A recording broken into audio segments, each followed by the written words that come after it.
Hello everyone, welcome to BVLSI Design Lecture 25C. Today we are going to realize a compact XOR gate using technique number 1.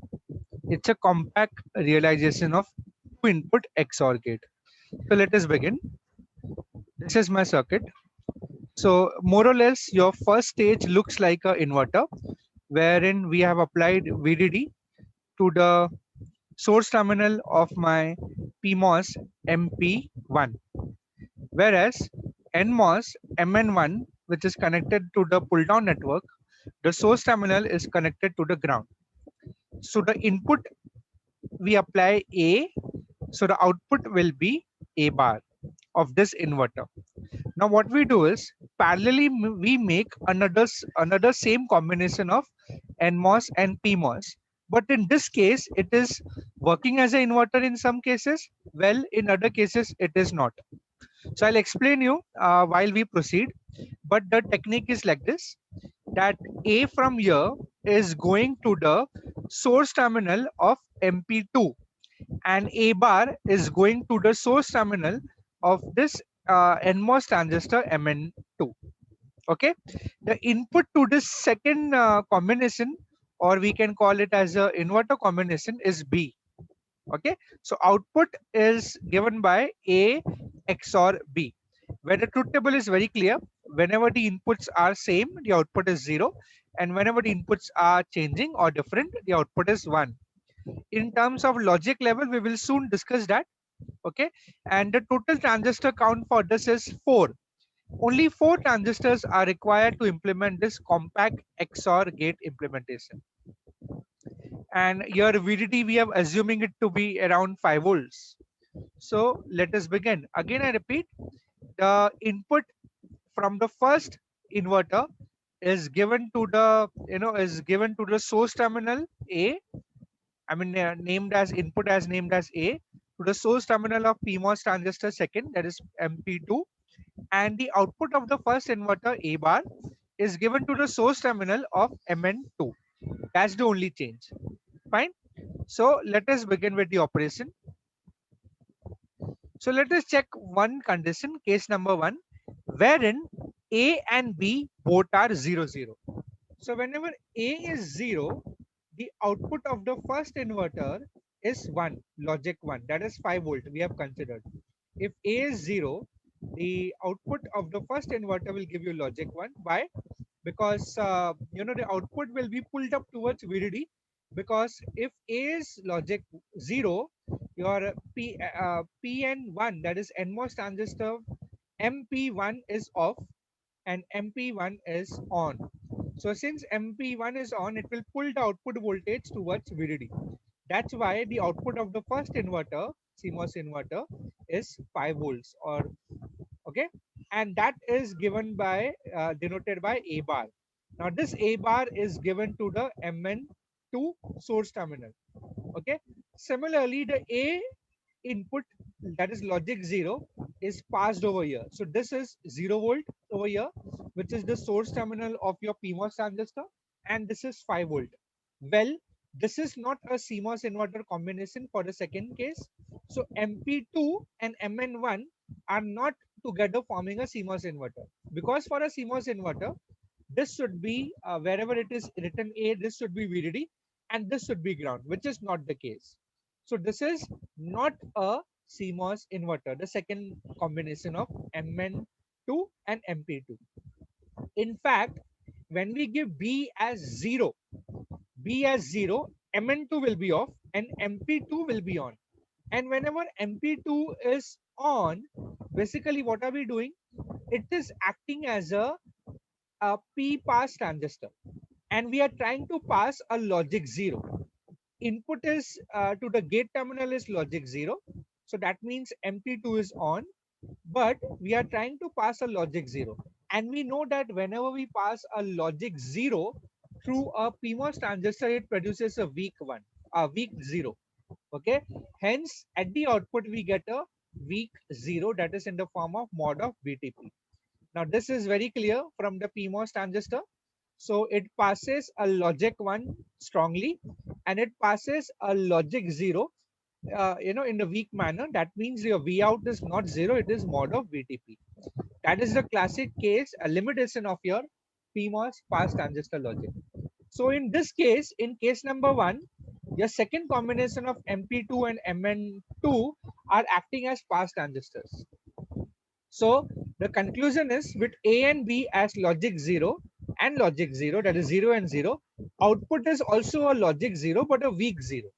Okay, and in this case MP1 and MP2 are on. So we have written that in the truth table, MP1 and MP2 are on, and the output is a weak 0 which is producing a V minimum value of mod of VTP. Okay, so that the first case is complete. Now let's go to the second case. So in the second case, we have applied A as logic 0 and B as 5 volt. Okay, so whenever A is logic 0, the output of the first CMOS inverter, consisting of MP1 and MN1 is 5 volt.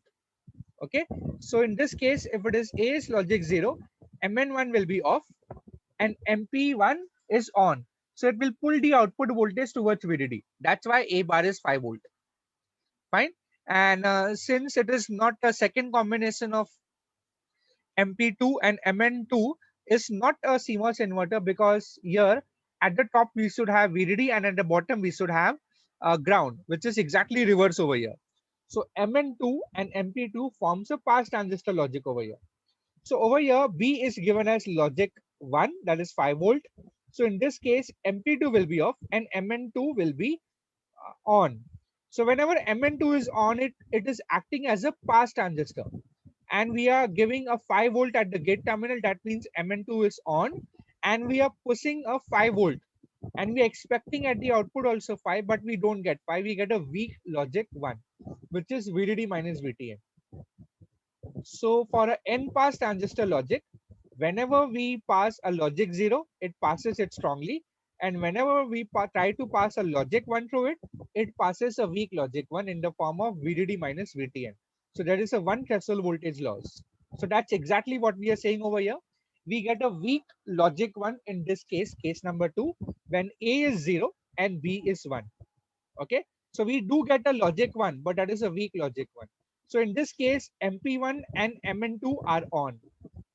MP1 and MN2 are on. So MP1 and MN2 are on, and your VA and VB, in terms of voltages, it is 0 and 5 volt. But in this case, in terms of logic, it is 0 and 1, and the output is 1. Logically, it's 1, but in reality, it's a weak logic 1. Okay, because we get a max value of VDD minus VTM. Now let us check the next case. Okay, so case number 3 or 4 we can take. Yeah, let's take case number 3. So case number 3, A and B both are logic 1, that is 5 volt and 5 volt. Due to this, the first CMOS inverter, the output is logic 0, because MP1 is off and MN1 is on, so it will pull the output voltage towards ground.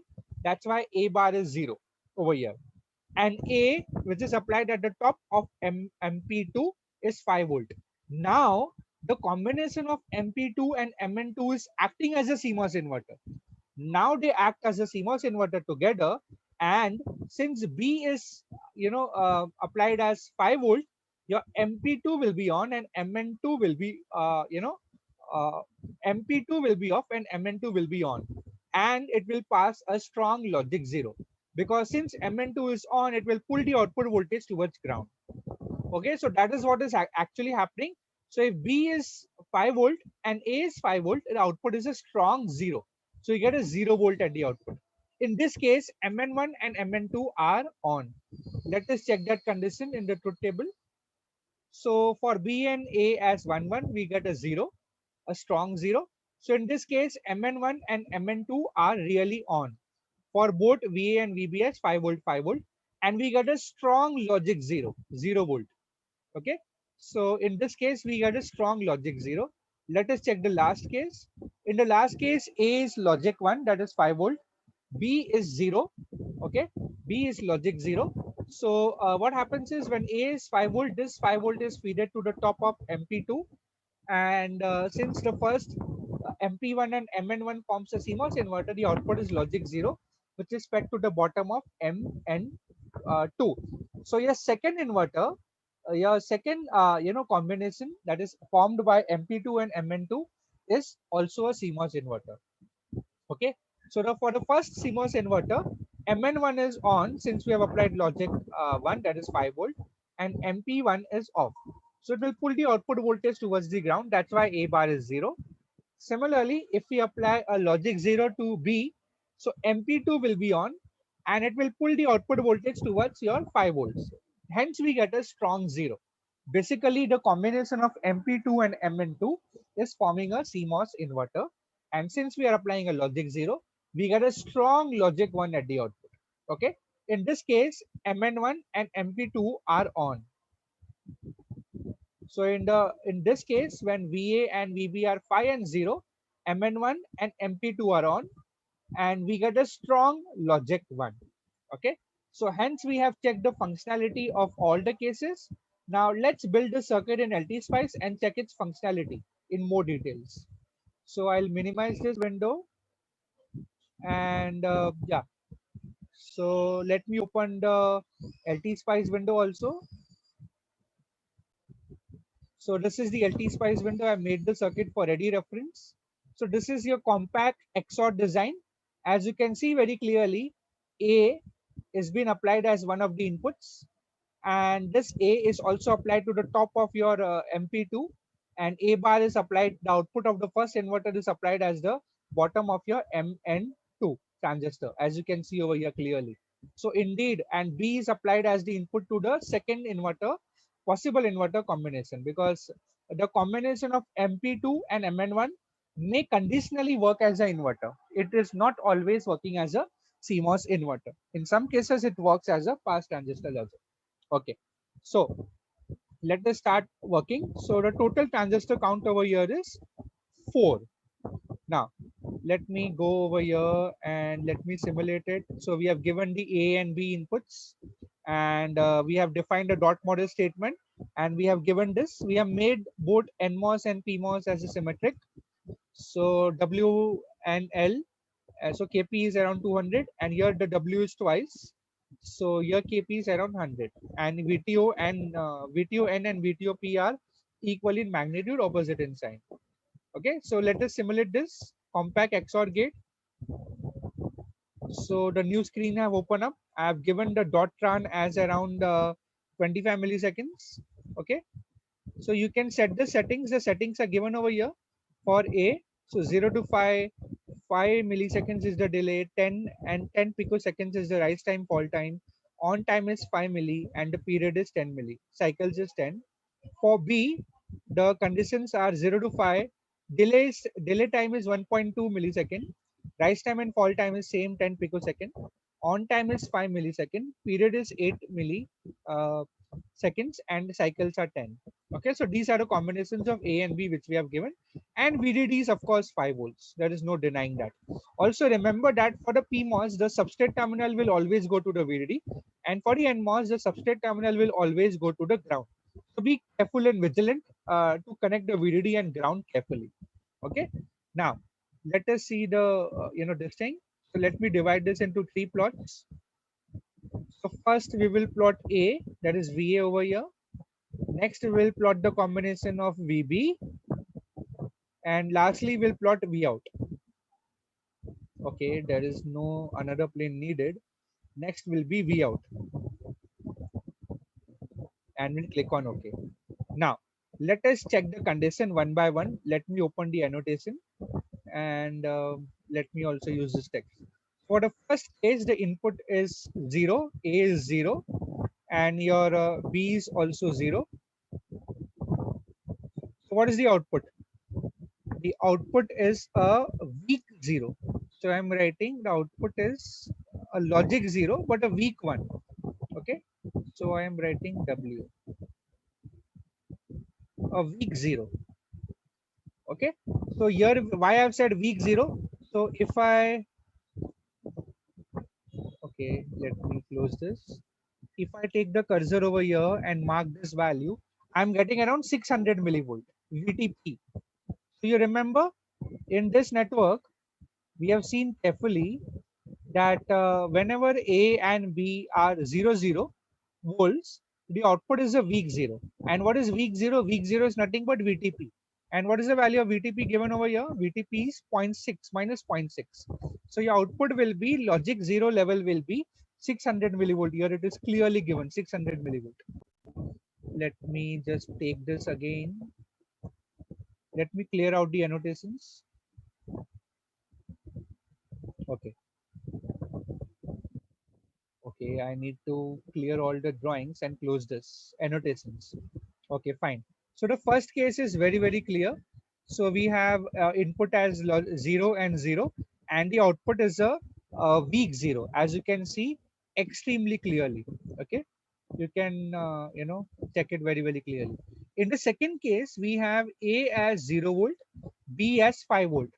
So we have A as 0 volt and B as 5 volt. So the output is a weak logic 1. Output is a weak logic 1. So VDD minus VTN, which is, we can say how much it is over here. It's coming out to be 4.39. So that is around, that is a weak 1. Why? Because over here, the threshold voltage of the NMOS transistor is 0.6 and your Vmax is VDD minus VTN. So it will be like 4.4. It should be 4.4, but we are getting 4.39. That's quite close. That doesn't matter. So over here, whenever we have a VA as 0 and VB as 5 volt, we get a weak logic 1. And that is very, very clear from here. Okay. Now next combination is your A is 1 and B is 1. Whenever A is 1 and B is 1, your output will be logic 0, a strong logic 0. As you can see very clearly, we are getting a strong logic 0. This 34 nanovolt is as equivalent as 0 volt only. Now next scenario is A is 5 volt and VB is 0 volt. So we have the third condition, VA is 5 volt and VB is 0 volt. So over here we should get a strong logic 1. And we are indeed getting a strong logic 1, as you can see over here, 5 volt. Okay. Again, the A and B are both 1 and 1. Again, we get a strong logic 0. So here it is. We get a strong logic 0.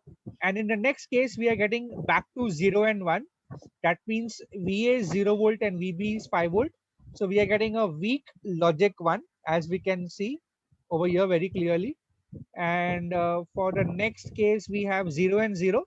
So for 0 and 0, we should get a weak logic 0, and we are getting that actually 600 millivolt. So mod of VTP, that is the value which we are getting. So in this way, we can check all the other cases. I hope that it is a repetitive case now. Let us check one more condition over here. So in this case, your VA value is 5 volt, VB value is 0 volt, and your output will be a strong logic 1. So when VA is plus 5, I mean 5 volts, VB is 0, we get a strong logic 1, and we are getting that. In the next case, we have VA and VB as 1 and 1, and we are getting the output as strong 0. So you see over here, we get a strong 0 over here. 34 nanovolt is as good as 0 volts only. Okay. So in this way, we have checked the functionality of your two input XOR gate. Okay, a compact design without using any concrete technique of a static CMOS logic or any other technique for that matter. It's actually a combination. We have used the static CMOS logic also, inverter also. We have used the pass transistor concept also. But the limitation of this logic style is that we get a weak 0 and a weak 1 at the output for some combination of inputs. Especially for VA and VB as 0, 0, we get a weak 0. And for VA as 0 volt and VB as 5 volt, we get a weak logic 1. So to improve on that, what we do is, this is the theory which we have written. So the output swing is limited. So to incorporate or to increase the swing, or to output voltage swing is limited. How? Because here it's not reaching 0 volt. Here it's not reaching 5 volt. It's a weak logic 1 and logic 0. So to improve on that, we can connect an inverter at the output of this. So when we connect the inverter at the output of this compact XOR gate, it becomes XNOR gate. Let me show it to you. But you will have a strong levels. So let me push it up a little. And so V out bar. I mean, I have connected the inverter, as you can see very clearly. This output I have given to another inverter, and that output of that inverter is I have called it as V out bar. So let me plot that V out bar and show it to you. So as you can see, let me change the color to a much darker color. As you can see very clearly, it's exactly opposite. So that means your V out bar is nothing but your XNOR operation. But what's the advantage over here? We get a very strong logic 1 and logic 0 output. There is no output voltage swing loss at all. So if we want to improve the improve on the limitations of the circuit, we have to additionally add two more inverters, but the functionality might change. It might not be a XOR gate, it will be a XNOR gate by adding this extra inverter. But we get a strong logic 1 and logic 0 levels, not in case of this green color waveform, as you can see, where we get a weak logic 1 and a weak logic 0 in some combinations of the input. Okay, so that's how you design a compact XOR gate in LT Spice. We have checked the functionality and we have checked all the cases given in this truth table. Okay, and we have also seen the implementation and the working of all the cases. I guess that's it for today's session. Next time we'll see the compact design for a XNOR gate, two input XNOR gate. So until then, have a good day and thank you.